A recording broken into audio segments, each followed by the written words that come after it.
வணக்கம்.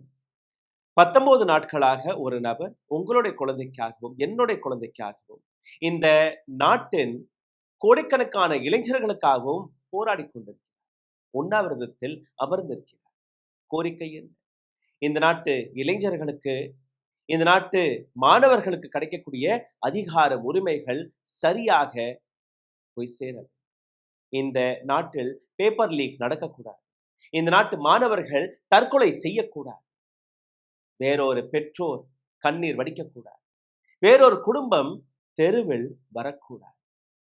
அதற்காக காரணமாக இருக்கக்கூடிய நபர்கள் ரெசிக்னேஷனை கொடுக்க இந்த நபருடைய தலையெழுத்து இந்த நாட்டின் மக்களை நம்பி அந்த மேடையில் அமர்ந்து விட்டார். இந்த நபருடைய முட்டாள்தனம், இந்த நபருடைய கோழைத்தனம் இந்த நாட்டு மக்களை நம்பியது மற்றும் இவரை வீரராகலாம் நீங்க பார்க்காதீர்கள். காரணம், இவர் உங்களை போய் நம்பி இருக்கிறார். நானும் ஒவ்வொரு நாளும் சோனம் வாங்சுவை பற்றி கத்தி கதறிக்கொண்டிருக்கிறேன். எத்தனை பேர் அவருடைய வீடியோக்களை பார்க்கிறீர்கள், எத்தனை பேர் இந்த வீடியோவை பகிர்கிறீர்கள் என்று கூட எனக்கு தெரியும். 1000 பேர், 2000 பேர். அதே ஒரு கூத்தாடி அல்ல, ஒரு ரீல்ஸ்களை போய் பாருங்கள், லட்சக்கணக்கான கோடிக்கணக்கான நபர்கள் அதுல கீழே போய் கமெண்ட் எழுதுங்க. ஆனால் இந்த நாட்டு கோடிக்கணக்கான மக்களுக்காக போராடக்கூடிய ஒரு நபர்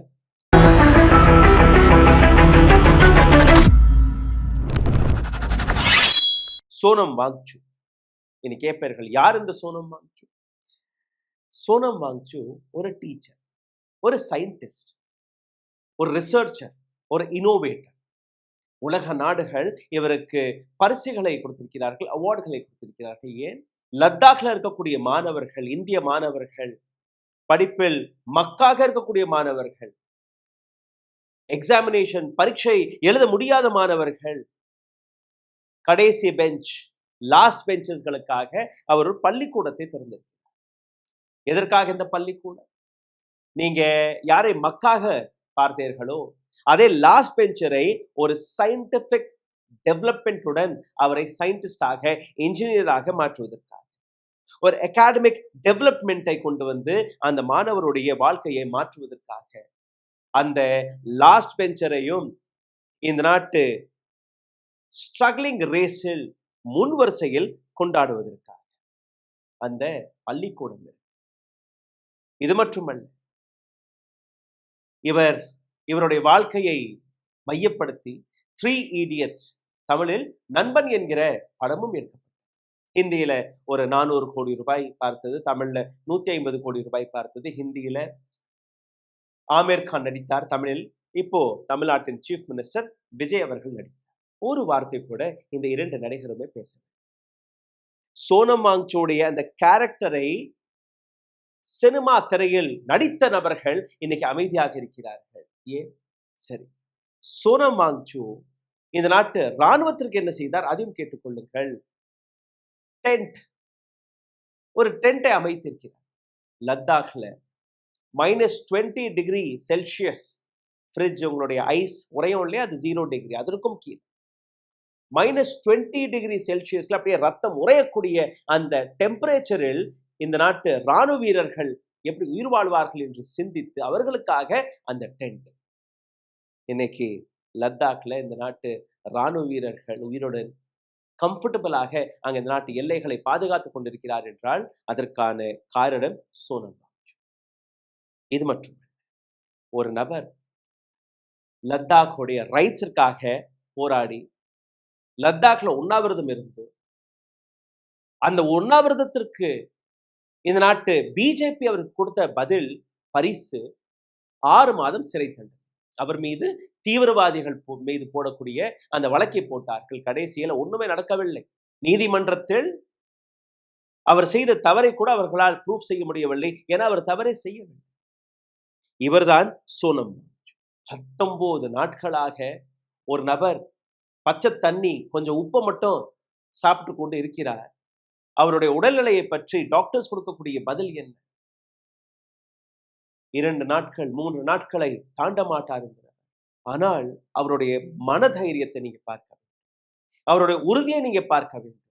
அவர் 18ஆம் தேதி இரவு நேற்று மக்கள் என்னை பார்த்து கவலைப்படுகிறார்களே, என்னுடைய உடல்நிலையை பார்த்து கவலைப்படுகிறார்கள் என்று கருதி அவ்வளோ கஷ்டத்துல கூட உங்களுக்காக ஒரு மெசேஜை கொடுத்திருக்கிறார்.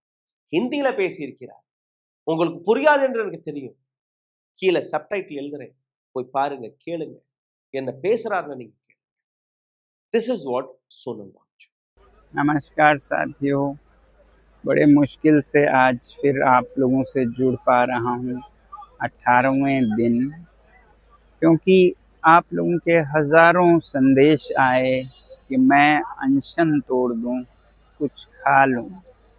बड़े बुज़ुर्ग नेतागण आकर मुझे कोई प्यार से कोई गुस्से में बोल रहे हैं, और कुछ ने तो अदालत से अपील की है कि सरकार मुझे ज़बरदस्ती खाना खिलवाएं। दो बातें हैं, पहला तो अगर मैं खा भी लूँ तो उससे क्या बदलेगा और क्या संदेश जाएगा? सरकार को तो यही संदेश जाएगा कि जवाबदेही की ज़रूरत नहीं है, वो बैठ जाते हैं, वो चले जाते हैं। और दूसरी बात, मेरी हालत कुछ ऐसी भी नहीं है कि मैं 2-4 दिन में मर जाऊं। बहुत सारे मेडिकल टेस्ट होते रहे हैं, रिजल्ट्स काफ़ी नॉर्मल है 18 दिन के अनशन के लिए। आज ECG भी हुआ, बुरा नहीं है, तो इसलिए मैं अभी कई दिन चल सकता हूँ। हाँ, कमज़ोरी है, मेरे मसल्स ख़त्म हो रहे हैं, मगर मेरा दिल और कोर अभी भी ठीक चल रहा है। तो इसलिए सिर्फ अनशन तोड़ने को कहने के बजाय मैं आप लोगों से विनती करूंगा कि आप भी एक छोटा कदम उठाएं। 20 जुलाई को इतनी बड़ी संख्या में आएं कि एक संदेश सरकार को जाए, और मैं तो कहूँगा उस दिन सारे स्कूलों, कॉलेजों, विश्वविद्यालयों से कि वो उसे एक्सपीरियंशियल एजुकेशन का दिन मनाएं, NEP के अंतर्गत, न्यू पॉलिसी ऑन एजुकेशन के अंतर्गत, क्योंकि उस दिन बच्चे अभ्यास कर पाएंगे पॉलिटिकल साइंस का एक अनोखा लेसन, जो कि इतिहास का हिस्सा होगा, जिसमें वो खुद शिरकत हो पाएंगे और सीख पाएंगे कैसे लोकतंत्र चलता है जनता की ओर से भी। तो 20 जुलाई को बहुत से सांसदों के साथ आप सब आइए, हज़ारों की संख्या में हम सब मिलके इस मुद्दे को संसद के हवाले करेंगे, तो मुझे भी भरोसा होगा कि अब ये सही हाथों में गया है। उससे पहले भी आप कुछ कर सकते हैं, वो ये कि आप इस नंबर पर मिस कॉल देकर बता सकते हैं कि आप आ रहे हैं, और इस वेबसाइट पर भी अपना नाम रजिस्टर कर सकते हैं। इतना तो आप ज़रूर करेंगे, हमारी उम्मीद है। जय हिंद। ஓ, அப்ப அந்த மிஸ்டர் அண்ட் மிஸ்ஸஸ் பெர்ஃபெக்ட் உண்மையிலேயே வர்த். நரம்பு தளர்ச்சியிலிருந்து விடுபட்டு உடம்பு ஒரு புது வீரியம் பெற மா நேச்சுரல்ஸோட மிஸ்டர் பர்ஃபெக்ட யூஸ் பண்ணுங்க. இன்டெஃபினிட் ஹங்கர் ஸ்ட்ரைக், கடைசி வரை உணவு உண்ணாமல் உண்ணாவிரதத்தில் அமர்ந்திருக்கக்கூடிய இந்த ஹீரோ, இவருடைய கண்டிஷனை நீங்க பார்த்தீர்கள்னா, நீங்க வீடியோவில் வேணா நீங்க பார்க்கலாம், பேசுறார். டாக்டர்ஸ் கொடுக்கக்கூடிய அந்த ரிசல்ட் என்ன? கடந்த 19 நாட்களில் 9 கிலோக்கு மேல இவருடைய உடல் எடை குறைந்திருக்கு. ரத்தமும் சதையும் தோலும் எலும்பும் வெவ்வேறாக பிரிந்து விட்டு, வயிறு ஒட்டி கொன்றது, கிட்னி, லிவர், ஹார்ட், லங்ஸ் எல்லாத்துலயுமே effect. Sugar level is below dangerous number. இவருடைய BP below dangerous. Heart palpitation நடக்கும், இதய துடிப்பு பேலன்ஸ்டாக கிடையாது. அனைத்திற்குமான காரணம் இந்த நபர் கடந்த 19 நாட்களாக இவருக்கு குழந்தை குட்டியே கிடையாது. யாருக்கு? தன்னுடைய குழந்தைக்காக போராடுகிறார். குழந்தையே இல்லை. சிந்தித்து பாருங்க, நீங்க என்ன செய்கிறீர்கள்? இந்த நாட்டு கோதி மீடியா 93 பேப்பர் லீக்கை பற்றி பேச வேண்டும். இந்த நாட்டு இளைஞர்களை, இராணுவத்தில் போகக்கூடிய அந்த இளைஞர்களை 4 வருட அக்னிவீராக மாற்றி விட்டார்கள். அதற்கும் நீங்க பேச. சோனம் வாங்சு 93 பேப்பர் லீக் மட்டுமல்ல, இந்த நாட்டில் கோடிக்கணக்கான இளைஞர்கள் அவர்களுடைய மரணத்திற்காக, தற்கொலைக்காக, அவர்களுடைய எதிர்காலத்திற்காக போராடி கொண்டிருக்கிறார். This is what Sonam Wangchuk. இந்த கோதி மீடியா அடிமையாக மாறிவிட்டார். ஆங்கிலேயர்கள் இந்தியர்களை அடிமையாக தானே வைத்தார்கள். அதே அடிமையாக இன்னைக்கு இந்த நாட்டு அரசாங்கம் மக்களையும் மாற்றிவிட்டது, கோதி மீடியாவும் மாற்றிவிட்டது, நீதிமன்றத்தையும் மாற்றிவிட்டது, தேர்தல் ஆணையத்தையும் மாற்றிவிட்டது. இந்த நாட்டு மக்கள் மனதில் ஒரு பயத்தை உருவாக்கி இருக்கிறார்கள் இந்த நபர்கள். So you all have become slave. அடிமைகள் தான் நீங்க. எனக்கு என்ன, என்னுடைய மகனா இறந்தான், என்னுடைய குழந்தையா நாளைக்கு நீட் எழுத போகுது, என்னுடைய குழந்தைக்கா ரயில்வேல வேலை கிடைக்க போகுது. உங்களுடைய குழந்தைக்கு வருவதற்கு முன்பே விழித்துக் கொள்ளுங்கள். அதை தான் இன்னைக்கு கோதி மீடியா செய்கிறார்கள். நீங்க என்ன செய்கிறீர்கள்? கடந்த ஒரு மாதமாக இந்த நீட்டை பற்றி, இன்னும் ஒரு மாதம் இல்லை, கிட்டத்தட்ட ஒரு 5 ஆண்டுகளாக இந்த நீட்டை பற்றி பல்வேறு வீடியோக்களை இந்த சேனலில் நான் போட்டிருக்கேன். கடந்த 3 நாட்களாக வேற எந்த வீடியோ தொடாமல் வெறும் சோனம் வாங்சுவை பற்றி நாங்கள் எழுதி கொண்டிருக்கிறோம், பேசிக் கொண்டிருக்கிறோம். தொடர்ந்து அங்க இருக்கக்கூடிய டீமுடன் நான் இணைந்திருக்கிறேன். உங்களுக்கு ஒவ்வொரு மணி நேரத்தில் அங்க இருக்கக்கூடிய அப்டேட்ஸ்களை கொண்டு வந்து நீங்க என்ன செய்கிறீர்கள்? ஐயோ பாவம். அதை தாண்டி சும்மா ஒரு ஷேர் பட்டனை கூட உங்களால் தட்ட முடியவில்லை. பிகாஸ் நீங்க அடிமைகள். கமெண்ட் எல்லாம் எழுதுறதை விட்டுருங்க. நீங்க போடக்கூடிய ஒரு ஷேர், ஒரு கமெண்ட், ஒரு லைக் இந்த வீடியோவை பல நபர்களுக்கு கொண்டு போய் சேர்க்கக்கூடிய வேலையை பார்க்கும். அதை கூட நீங்க செய்ய மறுத்து வருகிறீர்கள். காரணம், நீங்க கோழைகள், நீங்க அடிமை. இந்த வீடியோவில் உங்களை இன்னும் ஆழமாக கொடுத்ததற்கு முன்பு ஒரு சிறிய கோரிக்கை. உங்களுடைய சேனலை தொடர்ந்து முடக்கக்கூடிய வேலையை பார்த்து வருகிறார்கள். நீங்க கீழே கமெண்ட்ஸில் இல்ல கீழே எங்களுடைய வியூஸை போய் பார்த்தார்கள், உங்களுக்கு புரிய வரும் எந்த அளவில் இந்த சேனலை முடக்கி இருக்கிறார்கள். இதுல இருந்து மீட்டெடுப்பதற்காக ரொம்பவே சாதாரணமான விஷயங்களை தான் உங்களிடம் நாங்கள் ஒவ்வொரு நாளும் கேட்டுக்கொள்வோம். லைக், ஷேர், சப்ஸ்கிரைப் பட்டனை தட்டுங்க. கீழே கமெண்ட் பாக்ஸில் கமெண்ட் எழுதுங்க. இந்த சேனலை சப்போர்ட் செய்வதற்காக அருகில் இருக்கக்கூடிய QR கோடை பயன்படுத்தி உங்களால் முடிந்த இந்த நபர் உங்களுக்கு ஞாபகத்தில் இருக்கிறார். Professor GD Agarwal. எப்படி தெரியும்? நீங்க தான் அந்த ரீல்ஸ் பிசினஸ்ல பிஸியாக இருக்கிறீர்கள். ஸ்க்ரால் அப், ஸ்க்ரால் அப், ஸ்க்ரால் அப். 2 நிமிஷத்துல 30 நொடியில உங்களுக்கு என்டர்டெயின்மெண்ட் கிடைக்கும். கக்க கக்கான நம்ம சிரிக்கும். GD அகர்வால் கங்கை நதியை காப்பாற்றுவதற்காக போராடினார். 100 நாட்களுக்கும் மேல உண்ணாவிரதத்தில் இருந்தார். न मुझे किसी ने बुलाया है, न मुझे किसी ने भेजा है, मुझे तो मां गंगा ने बुलाया है. நரேந்திர மோடி இந்த வார்த்தை. என்னை யாரும் அழைக்கவில்லை, என்னை யாரும் அனுப்பவும் இல்லை, என்னை கங்கை நதியே அழைத்திருக்கிறார். இதைத்தானே நரேந்திர மோடி அவர்கள் கூறினார். அதே நரேந்திர மோடியை ஞாபகப்படுத்துவதற்காக, அவருடைய கங்கையின் சேவையை ஞாபகப்படுத்துவதற்காக, எந்த கங்கை பேரில் அவர் ஓட்டை சேகரித்தாரோ அந்த நபருக்கு ஞாபகப்படுத்துவதற்காக ஒரு முதியோர் IIT ப்ரொஃபசர் உண்ணாவிரதத்தில் இருந்தார் 100 நாட்கள். கடைசியில் இந்த நாட்டு அரசாங்கம் அவரை கொன்றுவிட்டது. இப்போ அதே வேலையை தான் சோனம் வாங்சுவுடனும் இவர்கள் செய்ய பார்க்கிறார். எப்படி மிஸ்டர் அகர்வாலை இவர்கள் கொன்றார்களோ அதே போன்று சோனம் வாங்சுவை கொன்று விடுவார்கள். நாளைக்கு கீழே இரங்கல் செய்தி, இவ்வளவு பெரிய மகானை நாம் இழந்து விட்டோமே என்கிற இந்த விஷயத்தையும் வெட்கமே இல்லாமல் பிஜேபியில் இருக்கக்கூடியவர்கள் எழுதுவார்கள், நரேந்திர மோடி எழுதுவார். அப்படித்தான் GD அகர்வால் அவர்கள் இறந்ததற்கு பின்பு வெட்கமே இல்லாமல் நரேந்திர மோடி இரங்கல் செய்தியை தன்னுடைய சோஷியல் மீடியா பக்கத்தில் எழுதினார். What an audacity is this? Just sin. If this is not sin, then what? Sonam வாங்சு உங்களுக்காக என்ன செய்தார் என்று நீங்க பார்க்க, இந்த நாட்டு மாணவர்களுக்காக என்ன செய்கிறார் என்று நீங்க பார்க்க. நீங்க காங்கிரஸை சப்போர்ட் செய்யக்கூடிய நபராக இருக்கலாம், நீங்க ஆம் ஆத்மி கட்சி சார்ந்த நபராக இருக்கலாம், நீங்க DMK-வை சார்ந்த நபராக இருக்கலாம், நீங்க BJP சார்ந்த நபர்களாக இருக்கலாம். உங்களுடைய குழந்தைகளுக்கு கல்வி தேவை இல்லையா? உங்களுடைய குழந்தைகளுக்கு பாடம் தேவை இல்லையா? அப்போ இந்த நபர் உங்களுடைய குழந்தைக்காக போராடவில்லையா என்கிறது. காக்ரோச் ஜனதா பார்ட்டி ஆம் ஆத்மி கட்சியோட பி டீம் இருந்துட்டு போகுது. காக்ரோச் ஜனதா பார்ட்டி பிஜேபியின் பி டீம் இருந்துட்டு போகுது. இல்ல இல்ல காங்கிரஸ் அவர்கள் தான் இதற்கு பின்னாடி இருந்துட்டு போறாங்கயா. என்ன தவறு? இவர் எதற்காக உட்கார்ந்து? Let us just take out the politics from this.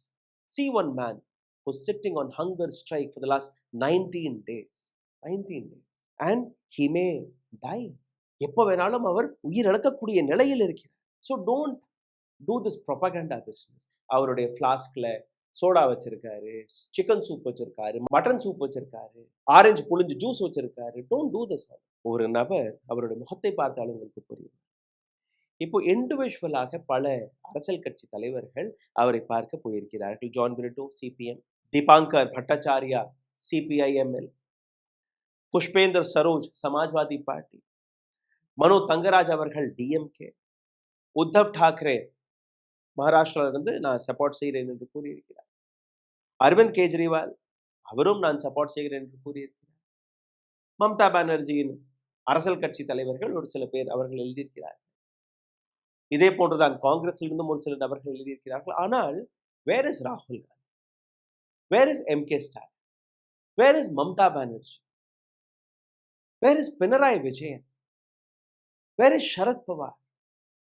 Where are all these people? Where is Tejasvi Yadav? He's being a young politician. Where are all these people? Vijay, Sonam Wangchukai திரையில் வாழ்ந்த ஒரு நபர் ஆமீர் கான். இதே சோனம் வாங்சு என்கிற கேரக்டரை ஃபுன்சுக் வாங்கடு திரையில் வாழ்ந்த ஒரு நபர். சைலன்சர்னு ஒரு கேரக்டர் இருக்கு அதே படத்துல, 3 Idiots. அமெரிக்காவில் இருக்கிற வைத்யா, இந்தியன் பட் அமெரிக்கன். அவருக்கு கூட மனம் தாங்காம, I don't want Sonam Wangchuk to die. கேளுங்க. Whatever that you need, and just take a look at what's going on right now. I think it would be really, really important for you, because I don't want Phunsukh Wangdu to die. Tell them that this is something needs to be done, you know, about these issues, about Sonam Wangchuk, because, you know, these things matter. I think they matter, and I hope that you think they matter too. All right? This tofa that I've given you, uska kabool karo. All right? This is what Sonam Wangchuk is. நீங்க நான் இந்த நாட்டில் இருக்கக்கூடிய 140 கோடி மக்களுக்காக போராடக்கூடிய ஒரு நபர். நீங்க என்ன செய்ய போறீங்கன்னு எனக்கு தெரியவில்லை. ஆனால் வரக்கூடிய 20ஆம் தேதி நிச்சயமாக நான் ஒரு நாள் சாப்பிடாமல் இருக்க போகிறேன். என்னால் டெல்லிக்கு போக முடியாது, ஏன்னா பொருளாதார பிரச்சனை இல்லைன்னு அங்கேயும் நான் போயிருக்கேன். சேனலை நடத்துறதே துயரமாக இருக்கிறது. அங்கே போனோன்னா கிட்டத்தட்ட ஒரு 20-30,000 ரூபாய் செலவாகும். ரொம்ப ஆசையாக இருக்குது போகணும், அவரை போய் பார்க்குறது. ஃபோனில் தான் நாங்கள் கற்றுச்சிட்டோம். அபிஜித் தீப்கே, சௌரப் தாஸ் டெய்லி நாங்கள் ஃபோனில் பேசிட்டோம். என்னுடைய மற்ற ஜேர்னலிஸ்ட் ஃப்ரெண்ட்ஸ் சௌரப் சுக்லா, சௌரப் திரிபாठी, அபிஷேக், இது போன்ற பல்வேறு நபர்களுடன் நாங்கள் தொடர்பில் இருக்கோம். உங்களால் டெல்லிக்கு போக முடியலைன்னா பரவாயில்லை, அட்லீஸ்ட் இந்த வீடியோவை பகிருங்கள். ஒரு பாவம் நடக்குது, ஒரு நபர் கண்முன்னே உயிரிழக்க போகிறார். அந்த நபரை உயிர் வாழ வைப்பது என்று நீங்க நினைத்தீர்கள்னா நீங்க இந்த நாட்டு அரசாங்கத்திற்கு மீது ஒரு கேள்வியை, ஒரு அழுத்தத்தை கொடுத்தே தீரும். வேற எந்த வழியும் கிடையாது. பிகாஸ் வெட்கம் மானம் சூடு சுரணை இல்லாத ஒரு மீடியா நம்மகிட்ட இருக்கு. அதே வெட்கம் மானம் சூடு சுரணை இல்லாத ஒரு நீதிமன்றங்கள் இருக்கு. அதே வெட்கம் மானம் சூடு சுரணை இல்லாத தேர்தல் ஆணையம் இருக்கு. அதற்கும் மேல இந்த அனைத்து அமைப்புகளையுமே அடக்கக்கூடிய ஒரு அராஜகம் பிடித்த, ஒரு திமிரு பிடித்த, ஒரு டிக்டேட்டரான ஒரு ராஜா இருக்கிறார், நரேந்திர மோடி என்கிற இந்த ராஜா. இவர்கள் அனைவருக்குமே நாம் பிரதிபிம்பமாக இருக்கணும். இந்த அனைத்து நபர்களுடைய முகத்தை அவர்களுக்கு எடுத்துக்காட்டு. எவ்வளவு அசிங்கமாக இருக்கிறீர்கள். பாவத்தில் நீங்க கலந்தீர்கள்னா நீங்க பாவிகள். ஆனால் அந்த பாவத்தை பார்த்து கொண்டு அமைதியாக இருந்தாலும் நீங்க பாவிகள் தான். சிந்தித்து. நன்றி. ஓ, அப்ப அந்த மிஸ்டர் அண்ட் மிஸ்ஸஸ் பர்ஃபெக்ட் உண்மையிலேயே ஒர்த். நரம்பு தளர்ச்சியிலிருந்து விடுபட்டு உடம்பு ஒரு புது வீரியம் பெற மா நேச்சுரல்ஸோட மிஸ்டர் பர்ஃபெக்ட யூஸ் பண்ணுங்க. ஊடகம் கார்ப்பரேட் அரசியல்வாதிகளின் கைப்பாவையாக அடிமைகளாக இருந்தது போதும். இனி சாட்டை எடுத்து சுழற்றும் நேரம் வந்துவிட்டது. ஊடகம் பொதுமக்களாகிய உங்களுக்காக உங்களாலேயே இயக்கப்பட வேண்டும். ஊடக சுதந்திரத்திற்காக உங்களின் பங்களிப்பை இன்றே அளித்திடுங்கள்.